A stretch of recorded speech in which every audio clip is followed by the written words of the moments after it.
하나님이 저와 여러분을 사랑하십니다. 날마다 좋은 일이 있습니다. 가슴에 손을 얹고 저를 따라서 볼까? 하나님과 함께하면 모든 것이 합력하여 선이 됩니다. 예수님과 함께하면 나의 미래는 찬란합니다. 성령님과 함께하면 나는 매일매일 모든 면에서 좋아지고 있습니다. 손을 올려보시고, 하나님, 나는 존귀한 자입니다. 성도야, 너는 존귀한 자다. 사탄아, 나는 존귀한 자다. 예수 이름으로 명하노니 물러가라, 물러가라, 물러가라. 저와 여러분 존귀한 자처럼 생각하고, 존귀한 자처럼 꿈꾸고, 존귀한 자처럼 믿고, 존귀한 자처럼 말하고, 존귀한 자처럼 행하면 모두 다 존귀한 사람이 됩니다.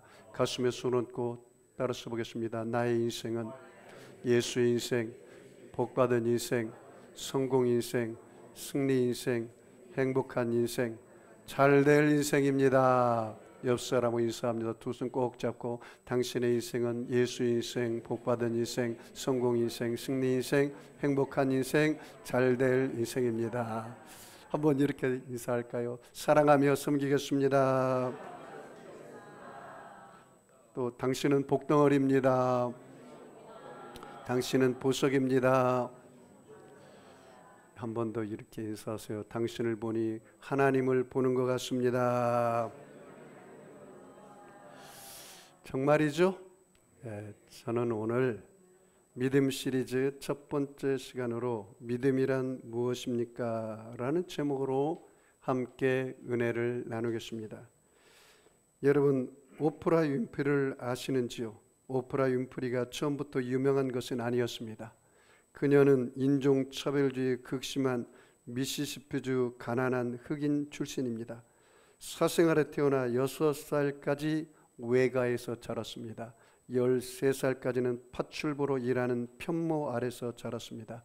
19살까지는 다른 여자와 살고 있는 아버지 집에서 자랐습니다.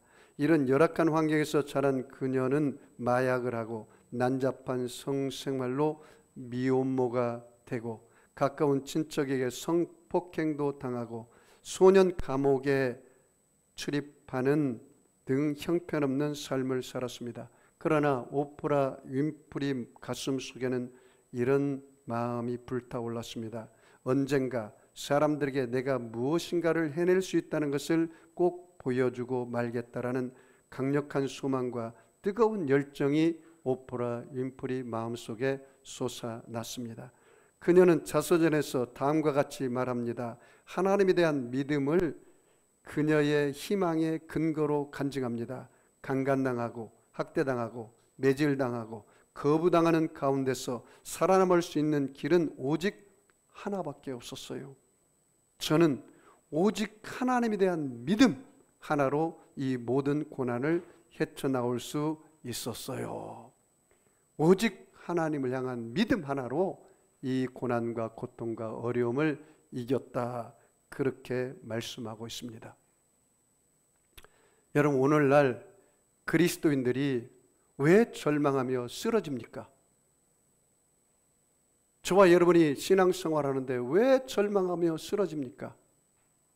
그 이유는 여러 가지가 있겠지만 하나님의 음성을 듣지 않기 때문입니다. 뭐라고요? 하나님의 음성을 듣지 않기 때문입니다.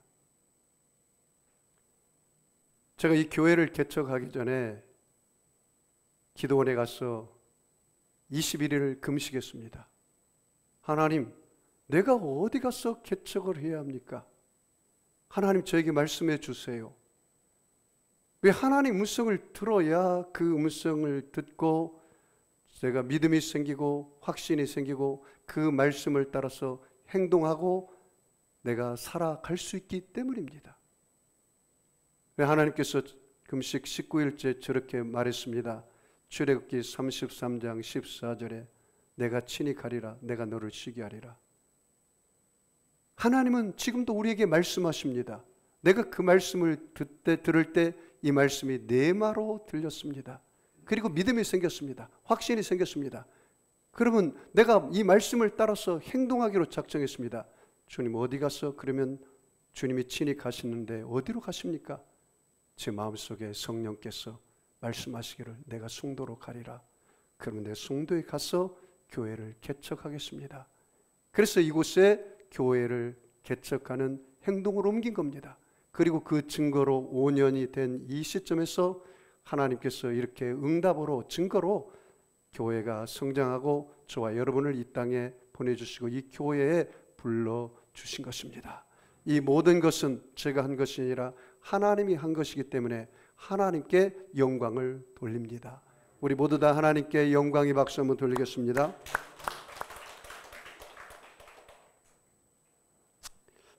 히브리서 11장을 공부하는 것은 구약 성경 전체를 연구하는 것 같습니다.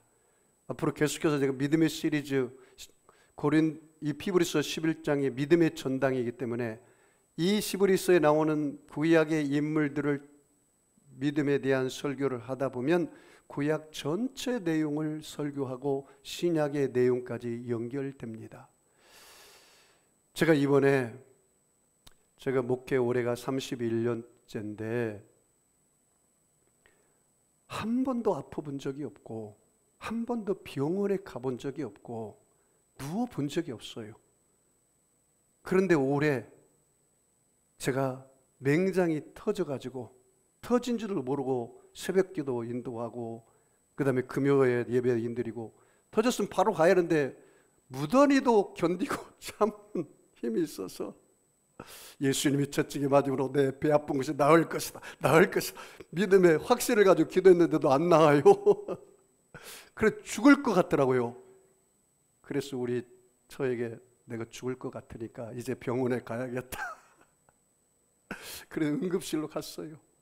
갔더니 그 사람이 조금만 늦게 왔으면 큰일 날 뻔했습니다. 터진 지 이틀이 지나고 3일째가 되면 이것이 다 장을 파열하기 때문에 문제가 될 텐데 그나마 다행입니다.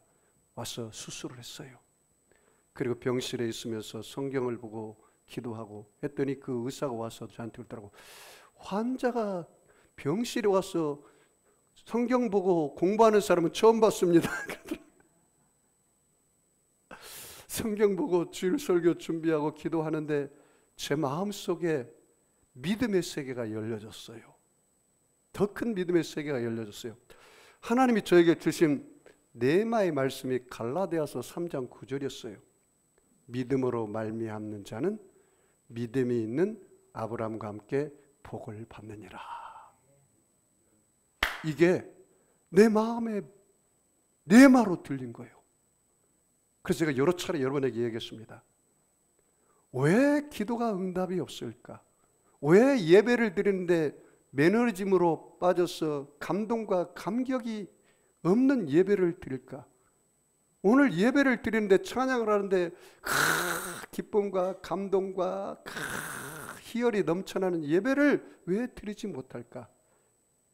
성경에 보니까요, 아벨과 가인의 예배가 나와요. 가인은 형식과 의식으로 예배를 드리니까 하나님 그것을 안 받았어요. 아벨은 믿음으로 드렸다 그 말이에요. 뭘로 드렸다고요? 믿음으로 드렸다. 오늘 여러분이 찬양할 때, 기도할 때, 예배를 드릴 때 믿음으로 드리는 예배가 되시기를 바랍니다. 그래서 믿음이 바뀌어지면 언어가 바뀌고 믿음이 바뀌어지면 말이 바뀌어요. 그래서 여러분 아직도 내가 기도 응답이 없고 내 삶에 몸이 건조하고 고리타분하다. 그렇다면 여러분이 가장 기뻐하는 것이 믿음이라는데 믿음으로 예배해 보시기를 바랍니다. 오늘 히브리서 11장 6절에 믿음이 없이는 기쁘시게 못하나니 하나님께 나아가는 자는 그가 계신 곳과 그가 자기를 찾는 자들에게 상 주시는 이심을 믿어야 할지니라. 내가 예수를 믿는데 여전히 예수 믿기 전의 말과 예수 믿은 후의 말이 동일하다면 미안하지만 당신은 믿음이 없는 사람입니다. 믿음의 예배, 믿음의 기도는 역사가 일어납니다. 야고보서 5장 15절에 뭐라 하겠습니까? 믿음의 기도는 병든 자를 구원해 주신다. 믿음의 기도는 역사가 일어난다. 여러분이 오늘도 여러분이 믿음으로 예배하면 여러분의 마음의 재단에 성령의 불이 떨어지는 것입니다. 믿음으로 기도하면 오늘 응답이 다가온다는 사실입니다.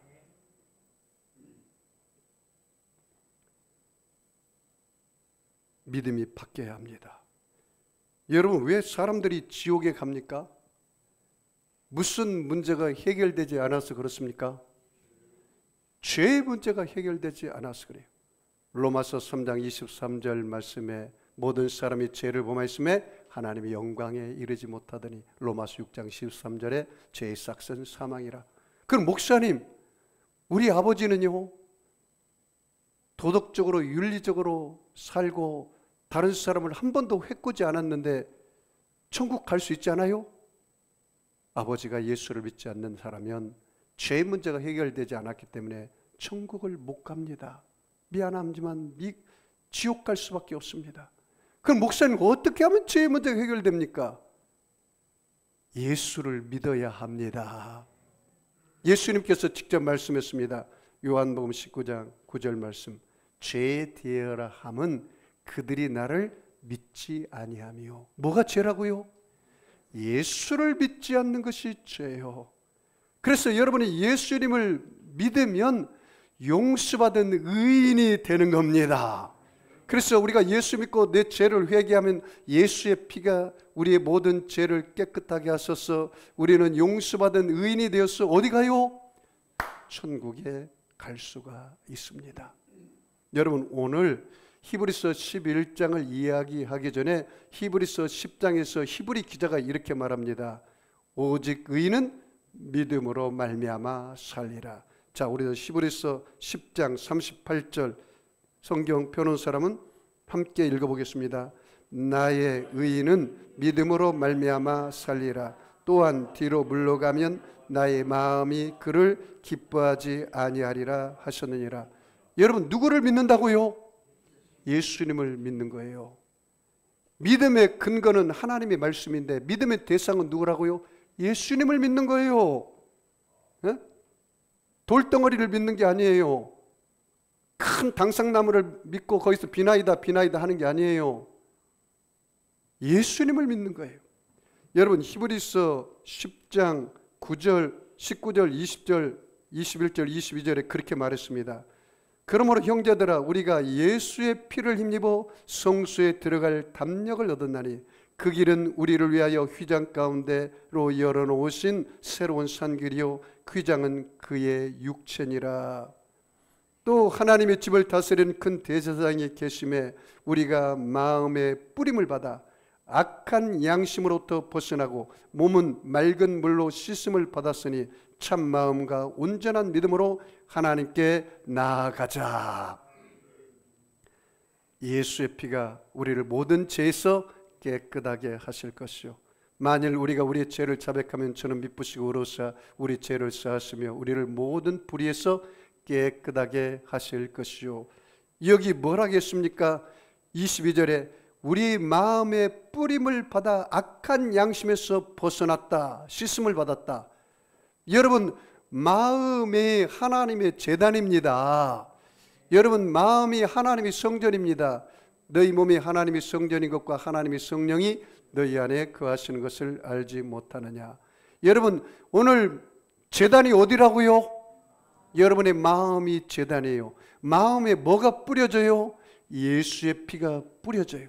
예수의 피가 뿌려지면 우리 죄를 씻어주시고 용서해 주시고, 원래는 죄인인데 예수 그리스도의 보배로운 피로 말미암아 용서받은 의인이 된 것입니다. 따라서 볼까요? 나는 예수님의 십자가 보혈로 용서받은 의인이 되었습니다. 믿으시죠? 그래서 저와 여러분은 용서받은 의인으로 남은 생애를 살아야 합니다. 여러분, 히브리서 11장은 믿음의 선진들, 선배들에 대한 이야기입니다. 우리도 이 선진들의 믿음을 따라서 롤 모델로 신앙생활을 해야 합니다. 자, 그러면 오늘 본문을 보면은 세 가지를 요약할 수가 있습니다. 첫 번째는 따라서 볼까요? 믿음은 바랄 수 없는 중에 바라게 하십니다. 믿음은 볼 수 없는 것을 보게 하십니다. 믿음은 할 수 없는 것을 하게 하십니다. 이 세 가지인데요. 잘 들어보세요. 오늘날 그리스도인들이 왜 절망하며 왜 쓰러집니까? 그 이유가 뭐라고 그랬어요? 하나님의 음성을 듣지 않기 때문이에요. 자, 그러면 여러분 오늘 설교를 듣고 여러분이 24시간은 아니더라도 하루에 조용한 quiet 타임의 시간을 가져야 돼요. 조용한 시간을 5분도 괜찮고 10분도 괜찮고. 하나님은 24시간 내게 말씀하시거든요. 근데 여러분 24시간 뭐에 그렇게 분주합니까? 사람 소리는 잘 들리고 세상의 매스컴 소리는 잘 들리고 친구의 소리는 잘 들리고 여러분이 TV 소리는 잘 들리는데 과연 하루에 여러분이 하나님의 음성을 듣는 시간이 있습니까? 하나님은 24시간 내게 말씀하세요. 그러면 저와 여러분이 하나님이 24시간 말씀할 때 여러분이 그 말씀을 듣는 시간이 있어야 한단 말이죠. 하나님 말씀을 들으면 뭐가 생길까요? 믿음이 생깁니다. 믿음은 들으심에서 나며 들음은 그리스도의 말씀으로 말미암느니라. 믿음이 생기면 그 말씀을 붙잡고 기도할 때 확신이 다가옵니다. 마음에 확신이 다가오면 그 말씀대로 행동합니다. 말씀대로 행동하면 반드시 증거를 주시고 응답을 주십니다. 그리고 우리가 그 삶을 영광을 하나님께 돌리는 것입니다. 이게 믿음의 원리와 원칙이라는 거예요. 자, 그러면 믿음은 바랄 수 없는 중에 뭐라고요? 바라는 것이. 자, 히브리서 11장 1절을 우리 다 같이 읽겠습니다. 시작. 믿음은 바라는 것들의 실상이요 보이지 않는 것들의 증거니. 그 실상이라는 단어 줄쳐 볼까요? 믿음은 뭐라고요? 실상이다. 믿음은 허상이 아니고 뭐라고요? 실상이다. 이 히브리어에 보면은 그 원어에 보면은 휘포스타시스라고 있어요. 휘포스타시스. 실상이라는 뜻이 뭐라고요? 헬라어로 휘포스타시스. 이 두 단어가 합쳐졌어요. 휘포라는 말은 영어로 언더라는 거예요. 언더. 아래서 받쳐준다. 그 다음에 스타시스라는 것은 스탠드라는 거예요. 세웠다는 거예요. 그러니까 아래서 받쳐준다라는 것이 바로 실상이에요. 실상. 믿음이 우리가 바라는 것들을 받쳐주는 근거 혹은 기초가 된다는 거예요. 자, 예를 들어 볼까요? 밖에 지금 비가 억수같이 쏟아져요. 그러면 여러분 밖에 가서 물을 받으려면 어떻게 해야 돼요? 손으로 다 받을 수 있어요? 다 세어버리죠. 뭘 가져가야 돼요? 바켓이나 항아리를 가져가서 받아야 하는 거예요. 믿음이 그와 같아요. 하나님이 지금 내게 엄청난 복을 부어주시는데 뭘 가지고 가야 한다고요? 믿음의 바켓을 가지고 가야 돼요. 그래서 갈라디아서 3장 9절 말씀이요. 믿음으로 말미암지 않고는 믿음이 있는 아브라함의 복을 받을 수 없어요. 믿음으로 말미암는 자는 믿음이 있는 아브라함과 함께 복을 받느니라. 뭐가 있어야 복을 받는다고요? 믿음의 바켓을 가지고 가야 돼요. 그것이 바로 믿음은 실상이기 때문에요. 어느 목사님이 설교를 하는데도 성도들이 감동이 없고 감화가 없고 다들 졸고 있고 고개를 팍 숙이고 있어요.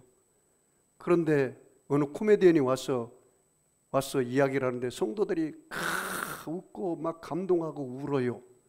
그래서 나중에 그 목사님이 그 코미디언에게 물어봤습니다. 당신은 가짜를 그렇게 이야기를 하는데 왜 사람들이 감동하고 나는 진짜를 이야기하는데도 왜 사람들이 졸고 다 감동이 없고 고개를 팍 숙입니까? 그 코미디언이 이렇게 이야기했어요. 당신은 진짜를 가짜처럼 이야기하고 나는 가짜를 진짜처럼 이야기하기 때문에 그렇습니다. 내가 예수를 만나지 않으면 진짜를 가짜처럼 믿고 살아.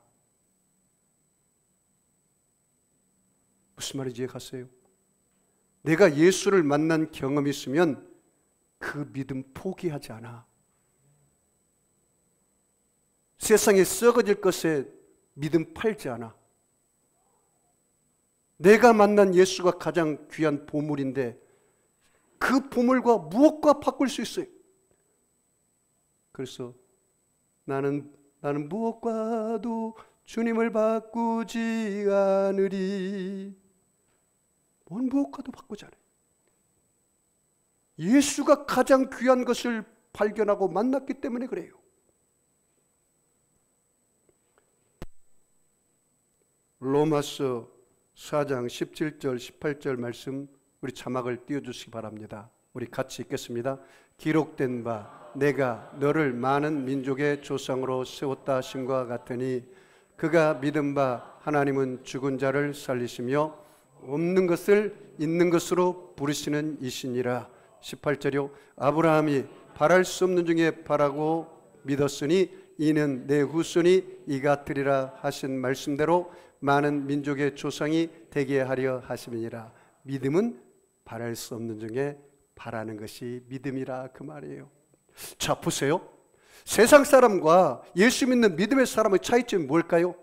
세상 사람들은 길이 보여야 그 길을 갑니다. 믿음의 사람들은 믿음으로 가면 길이 열립니다. 세상 사람들은 홍해를 걸을 때 배가 있어야 건너가요. 다리가 놓아져야 건너가요. 그러나 믿음의 사람은 믿음으로 가면 홍해가 갈라집니다. 믿음의 사람은 말씀이 임할 때 그 말씀을 붙잡고 여리고를 돌면 여리고가 무너집니다. 믿음의 사람은 그 무거운 법궤를 메고 하나님 말씀대로 요단강에 발을 넣으면 요단강이 갈라집니다. 이 차이입니다. 아브라함이 바랄 수 없는 중에 바라고 믿었더니 하나님이 그것을 의로 여겼다. 사랑하는 성도 여러분, 제발 믿음의 사람이 됐어요. 목사님, 내가 어떻게 믿음의 사람이 될 수 있습니까? 하나님 간증을 합니다. D.L. 무디라는 사람이 있었습니다. 그 당시에 시카고를 복음으로 뒤덮고 미국과 저 영국을 완전히 복음으로 뒤덮은 사람입니다. 그런데 그는 가방끈이 짧아요. 초등학교도 제대로 공부하지 못했어요. 그래서 성경도 제대로 읽지 못하고 그런 사람이었습니다. 그런데 믿음을 달라고 하나님께 기도를 했는데 믿음이 안 와요. 믿음이 안 와. 절망하고 낙심했어요. 그런데 성경을 읽다가 이 일 레마의 말씀이 D.L. 무디 목사님에게 다가왔습니다. 로마서 10장 17절입니다. 믿음은 들으면서 나며 들음은 그리스도의 말씀으로 말미암느니라. 믿음은 어디서 온다고요? 말씀을 들을 때 온다 이거예요. 말씀을 읽을 때 온다 이거예요. 말씀을 암송할 때 온다 이거예요. 말씀을 묵상할 때 온다 이거예요. 그래서 이 D.L. 무디 목사님 옳거니 내가 성경을 읽지 않고 믿음을 달라고 그래서 믿음이 안 왔구나.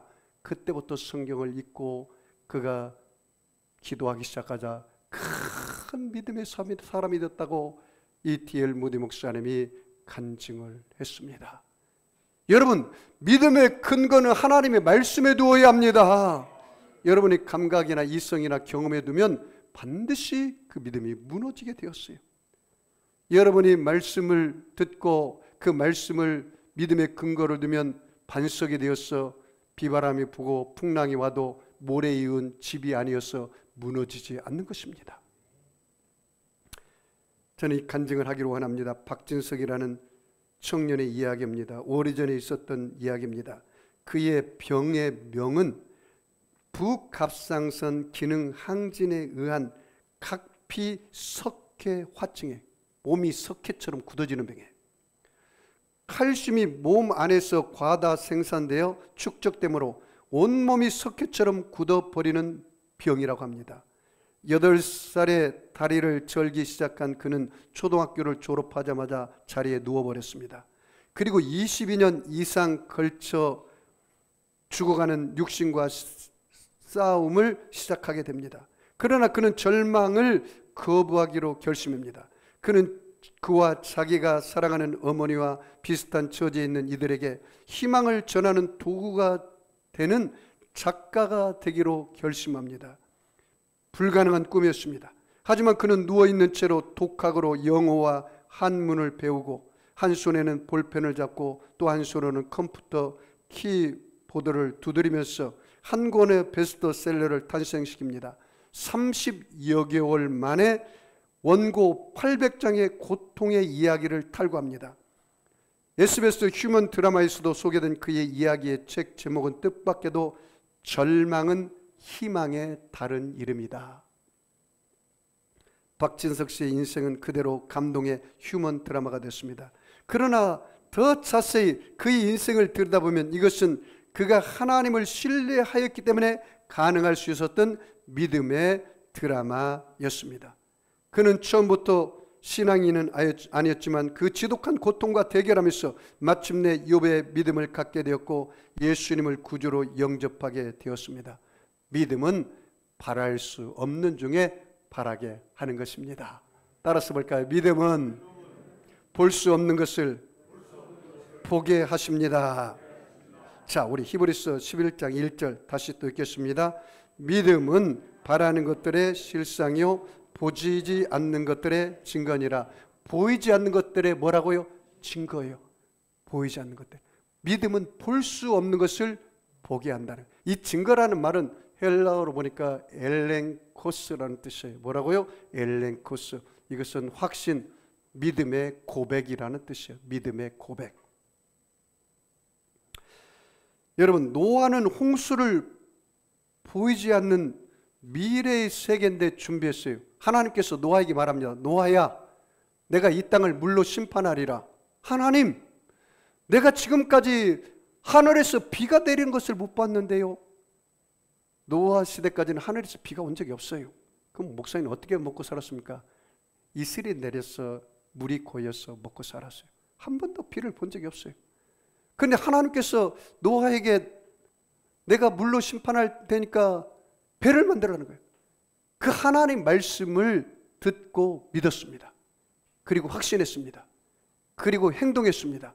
120년 동안 방주를 지었습니다. 그리고 그 증거로 40주 40냐 물이 쏟아지고 노아가 그 가족과 살게 됐습니다. 이게 응답입니다. 증거입니다. 그리고 하나님께 영광 돌렸습니다.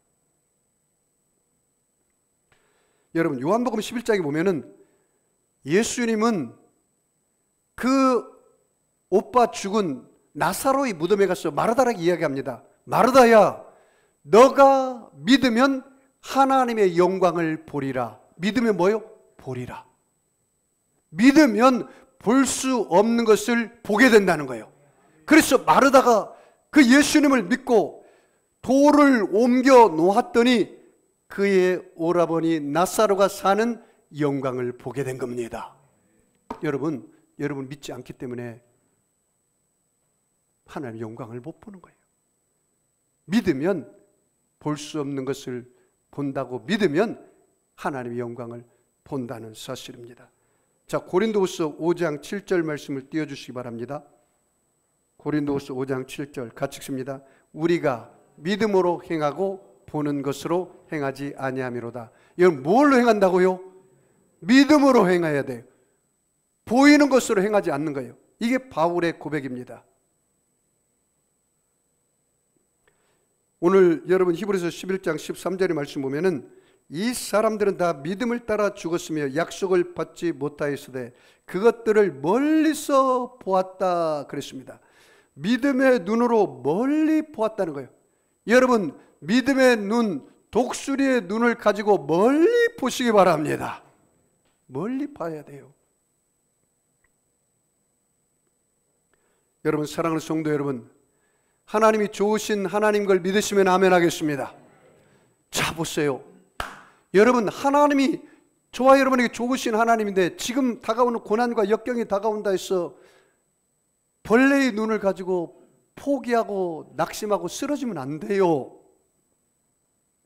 하나님은 좋으신 하나님이기 때문에 하나님이 여러분을 사랑하신 걸 믿으시죠? 하나님이 여러분을 향해서 풍성한 계획을 가지고 있는 것을 믿으시죠? 하나님은 저와 여러분을 향해서 사랑하시고 여러분을 향해서 풍성한 계획과 섭리를 가지고 계십니다. 그것을 믿고 여러분이 바라보고 입술의 고백을 하시기를 바랍니다. 믿음의 고백대로 되는 것입니다. 제가 좋아하는 월트 디즈니 이야기를 드리고자 합니다. 월트 디즈니는 30대 후반의 가정의 가장인 디즈니가 휴일이면 딸들을 데리고 공원에 놀러 가는 것이 취미였습니다. 그러나 그가 자주 가던 동네 공원에 딸들이 뛰어노는 모습을 보고 그의 마음이 아파졌습니다. 공원이 너무 불결하고 위험해 보였기 때문입니다. 그러나 그는 불평만 하지 않았습니다. 잠시 벤치에 앉아 눈을 감고 그 앞에는 깨끗하면서도 자연과 과학이 잘 조화를 이룬 멋진 공원의 모습이 펼쳐지는 모습을 믿음으로 바라봤습니다. 그는 벌떡 일어나면서 이렇게 외쳤습니다. 맞아, 내가 이런 공원을 만들어야지. 그 후 꼭 15년이 지난 후 그의 꿈이 실현되기 시작했습니다. 그가 LA 근교의 인류 역사상 처음으로 본격적인 테마 공원을 개장하는 때 그의 나이는 53세였습니다.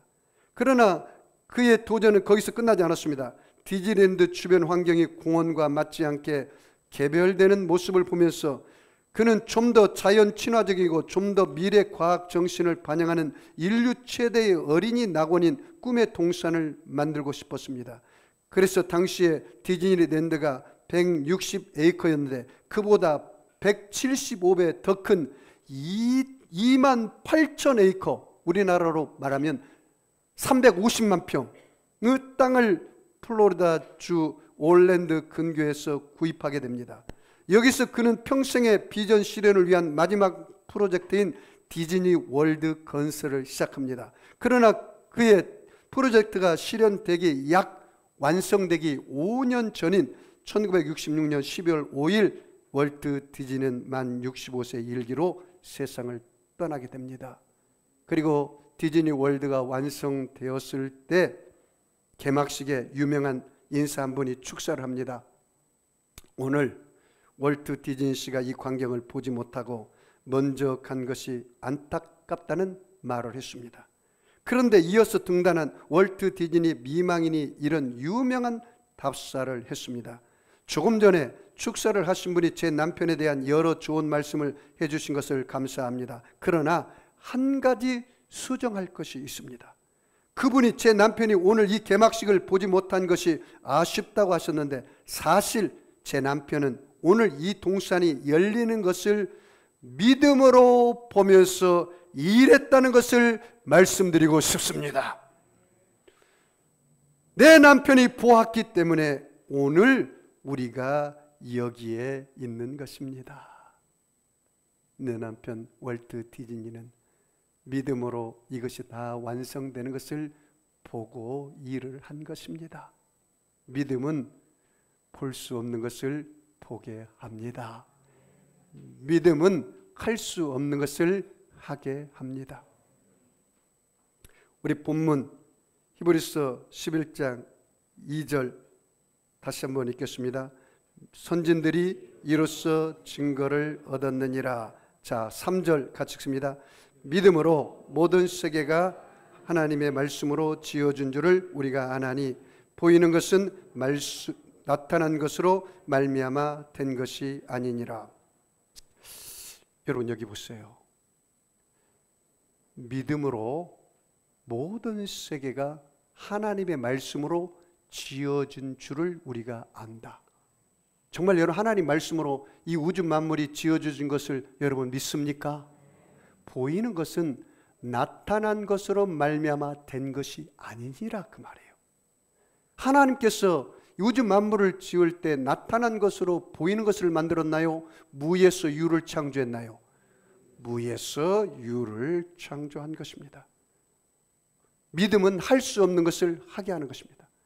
믿음은 죽은 자를 살리시며 없는 것을 있는 것처럼 부르시는 것입니다. 여러분 이것을 우리가 믿어야 돼요. 여러분 마가복음 9장에 보면 어느 아버지가 자식이 입에 거품을 내고 불과 물에 가면은 경련을 일으키며 쓰러져요. 간질병이에요. 제자들에게 데려왔더니 제자들이 그걸 고치지 못했어요. 그러자 그 아버지가 예수님께 데려갔습니다. 예수님, 내 아이를 고쳐주세요. 내가 네 아이를 고칠 것을 믿느냐? 주여, 나의 믿음 없는 것을 도와주시옵소서. 유명한 말이었습니다. 마가복음 9장 23절. 할 수 있거든이 무슨 말이냐? 믿는 자에게는 등치 못할 일이 없느니라. 믿음은 할 수 없는 것을 하게 하십니다. 그랬더니 예수님께서 그 아이의 아들을 고칩니다. 내가 내게 명하노니 벙어리되고 기먹은 귀신아 이 아이에서 나가라 했더니 정말로 그 아이가 잠이 스르르 들지만 깨어나서 완전히 고침받았어요. 예수님이 제자들이 와서 말합니다. 예수님, 우리는 어찌하여 이 아이를 고치지 못했습니까? 딱 두 가지를 얘기했습니다. 따라 써볼까요? 믿음 외에는 이와 같은 유가 없느니라. 기도 외에는 이와 같은 유가 없느니라. 만약에 여러분이 지금 기도를 하는데 목사님 왜 기도에 응답이 없을까요? 두 가지요. 기도를 하지 않는다든가 기도를 하는데 믿음의 기도를 하지 않기 때문이라는 사실이에요. 여러분, 오늘 여러분에게 믿음으로 살아가는 놀라운 7가지 공식을 말씀드리겠습니다. 제가 기도 말씀 서론부터 쭉 이야기를 했어요. 첫 번째, 하나님께서 지금도 말씀하신다. 따라서 볼까요? 하나님이 지금도 나에게 뭘 한다고요? 말씀이 들려요, 여러분?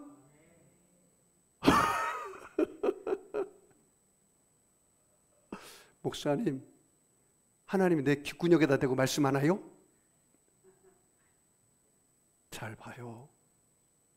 하나님이 여러분 귀에다 말씀할 수도 있지만 마음의 재단에다 말씀해요. 마음에. 빌립보서 2장에 보니까 하나님이 각 사람 마음에 말씀하신다 그래요. 각 사람 마음에. 너희 소원대로 각 사람에게 말씀하세요.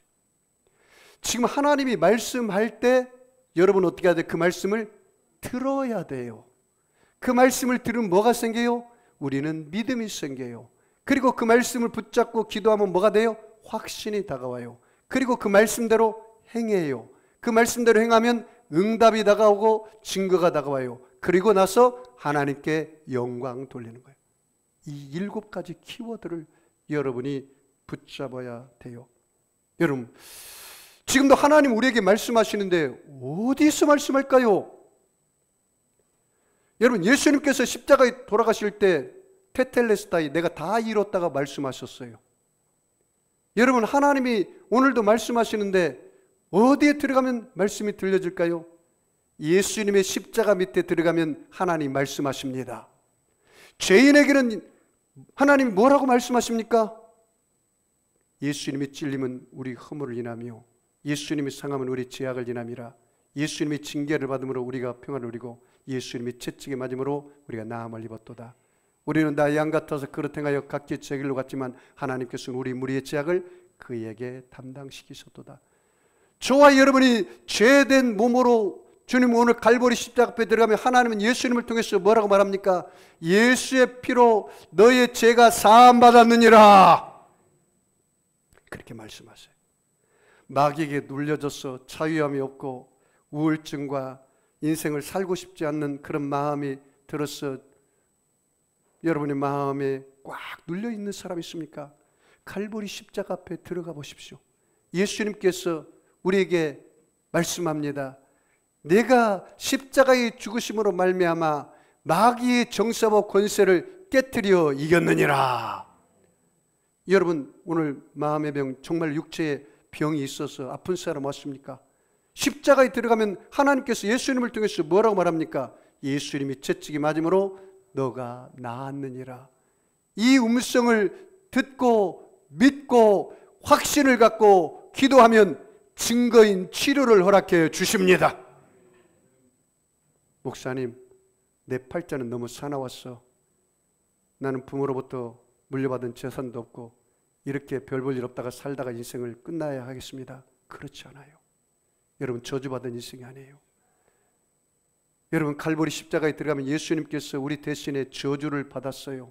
여러분의 가문에 흐르는 저주를 예수님이 끊어버리고 우리가 아브라함의 믿음으로 복을 받은 사람들입니다.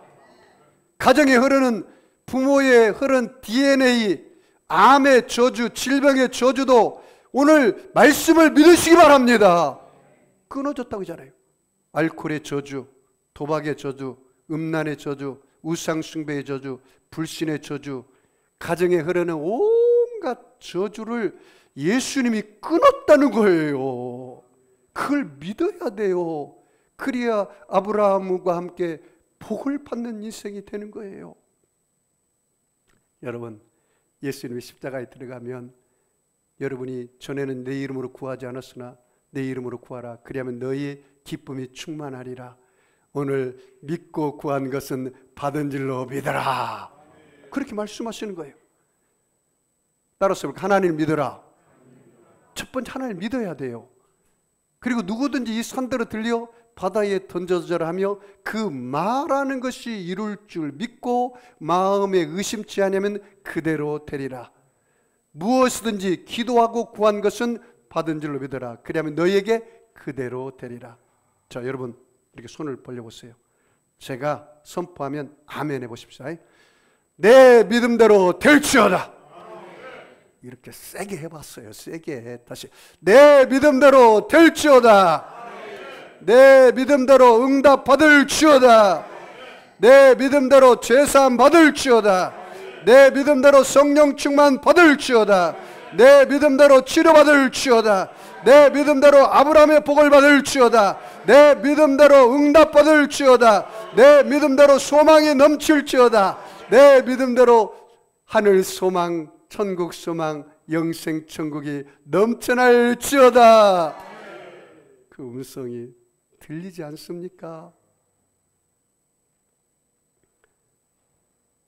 코카콜라 창업주인 아더 캔들러에 대한 간증을 좀 하겠습니다. 잘 들어보세요. 코카콜라 창업주인 아더 캔들러는 원래 알코올 중독자였습니다. 항상 술에 취하여 곤드레 만드레가 되었습니다. 그는 사람들 앞에서 술을 끊겠다고 몇 번이나 큰 소리쳐도 결코 술을 끊지 못했습니다.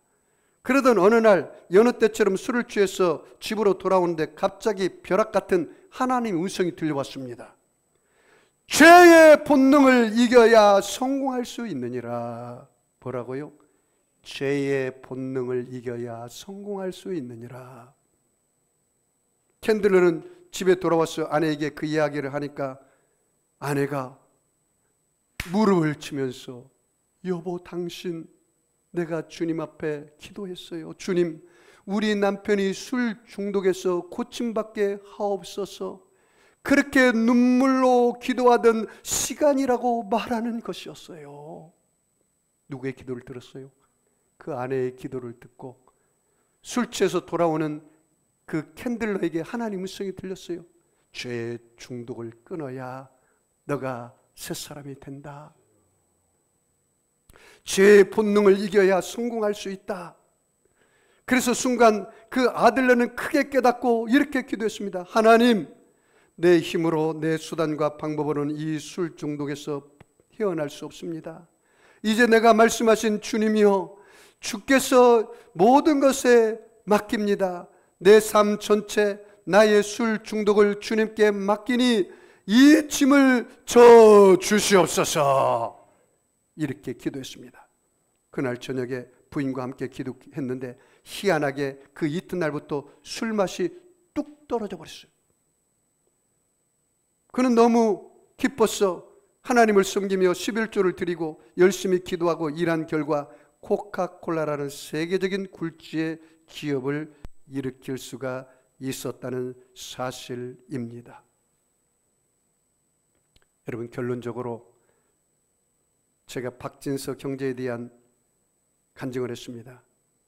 그 박진석 경제의 책 이름이 절망은 희망의 다른 이름이다 그랬습니다. 고통의 긴 터널을 걸어오면서 배울 수 있었던 가장 중요한 두 가지 교훈을 이렇게 이야기합니다. 비전과 감사라는 것입니다. 그는 책 서문에서 이렇게 이야기합니다. 지금 이 순간 세상에 살아가기 힘들다고 하여 절망하신 분이 있다면 제 이야기를 읽고 부디 힘을 내시기 바랍니다. 저는 꿈꿀 수만 있어도 행복한 인생이라고 생각합니다. 아무리 참담한 현실에 처해 있을지라도 살아있는 한 꿈을 버리지 마십시오. 그리고 여러분 울지 마십시오. 그의 책 끝머리 부분에 이렇게 말합니다. 마침내 맞이한 내 안의 신앙이란 장에 보면 그가 참된 신앙을 갖고 깨닫게 된 가장 소중한 것은 감사였다고 합니다. 이 박진석 형제는 몸이 석고처럼 굳어가요. 움직이지를 못하는 거예요. 내 아픔으로 깨달은 건 감사였다. 밥을 삼키기 힘겨워졌을 때 단지 음식물을 삼킬 수 있음에 감사가 우러나오고, 숨쉬기가 힘겨워졌을 때 단지 고른 숨을 쉴 수 있음에 감사가 우러나오고, 중증 장애인이 되었을 때 단지 한 숟가락, 한 손이라도 움직일 수 있음에 감사가 우러나오고, 온몸이 중증의 돌 인간이 되었을 때 단지 머리와 몸통만 정상이어도 감사하다는 것을 뼈에 새겼다. 하나 덧붙이면 평행기관과 마저 손상되었을 때 나는 어느 생명체에게나 당연하게 여기지는 것들이 얼마나 소중하고 고마운 것인지 절절히 깨달았다. 그는 책 마지막 줄에 이렇게 말합니다. 끝으로 제가 아직도 살아있다는 사실에 감사를 드립니다. 여러분, 이 박진석 형제처럼 몸이 굳어가는 성도들 한 사람도 없지요. 여러분이 예수님을 나의 구세주로 믿는다면 오늘부터 믿음 없는 사람 되어서 원망, 불평, 근심, 걱정, 예수 믿지 않는 사람처럼 똑같이 살면 안 돼요. 믿음이 바뀌면 말이 바뀌고 언어가 바뀌고 누추한 말이나 어리석은 말이나 희롱의 말을 하지 않고 오히려 시와 찬미의 노래를 하고 감사를 합니다. 믿음이 바뀌면 언어가 바뀌어요. 믿음이 바뀌면 말이 바뀝니다. 오늘부터 믿음의 사람으로 살기를 주의 이름으로 축원합니다. 믿으면 볼 수 없는 것을 보게 되고, 믿으면 바랄 수 없는 것을 바라게 되고, 믿으면 할 수 없는 것을 하게 됩니다. 아픈 사람은 아픈 자리에 손 얹으시고, 마음에 소원 있는 사람은 가슴에 손을 얹으시기 바랍니다. 전능하신 아버지 하나님, 예수님의 피 묻은 손으로 우리 사랑하는 성도들 머리끝에서 발끝까지 안수하여 주시옵소서. 믿는 자들에게 이러한 표적이 따르니 곧 저희가 내 이름으로, 예수 이름으로 병든 사람에게 손을 얹은 즉 나으리라. 예수 이름으로 귀신을 쫓아내며, 예수 이름으로 새 방언을 말하며, 예수 이름으로 무슨 독을 마실지라도 해를 받지 아니하고, 예수 이름으로 병든 사람에게 고쳐준다 하사오니 오늘 저들 손 위에 예수님 피 묻은 손으로 함께 안수하여 주시옵소서. 어떤 병도 치료하여 주시옵소서. 강건하게 하여 주시옵소서. 가정의 문제, 부부의 문제, 자녀의 문제, 물질의 문제, 질병의 문제 주님 발 앞에 내려놓습니다. 그 모든 문제도 예수님 십자가 밑에 들어가면 하나님의 음성이 들립니다. 내가 네 문제를 해결해 주었다. 믿고 구한 것은 받은 줄로 믿어라. 너희가 내 안에 거하고 내 말이 너희 안에 있으면 무엇이든지 원하는 대로 구하라. 그리하면 이루어 주시리라. 하나님 아버지, 우리 사랑하는 성도들이 모두 다 믿음의 사람이 되었어 믿음으로 예배드리고, 믿음으로 생각하고, 믿음으로 꿈꾸고, 믿음으로 말하고, 믿음으로 행함으로 믿음의 주인공들이 되게 하여 주시옵소서. 축복하며 감사하며 예수님의 이름으로 기도하옵나이다. 아멘. 우리 주님 한 분 부르며 말씀을 생각하며 통성으로 기도하겠습니다. 주여 할렐루야.